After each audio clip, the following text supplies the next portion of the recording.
দুটা পাম্প সেটৰ ভিতৰতে এটা আমাৰ দুইটাই আমাৰ নতুন পাব লাগিছিল, কিন্তু দুইটা নতুন নহয়, এটা নতুন হ'ল আৰু এটা পুৰণাটোৰ ক্ষেত্ৰত কৰিছে কি তেওঁলোকে নতুন হিচাপে সজাবলৈ যাওঁতে ৰং সানি পেলাই নতুন কৰিছে।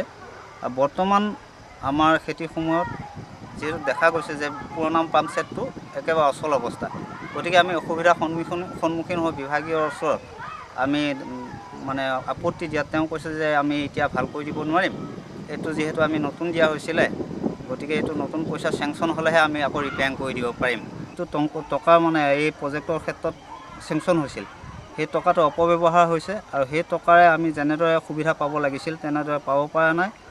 তাৰ ক্ষেত্ৰত SO আৰু SDO সম্পূৰ্ণ জড়িত আছে। তেওঁলোকক আমি বাৰম্বাৰ কোৱা সত্ত্বেও তেওঁলোকে এনেদৰে যোৱাতালি মাৰি থৈ গুচি গৈছে বিষয়টো।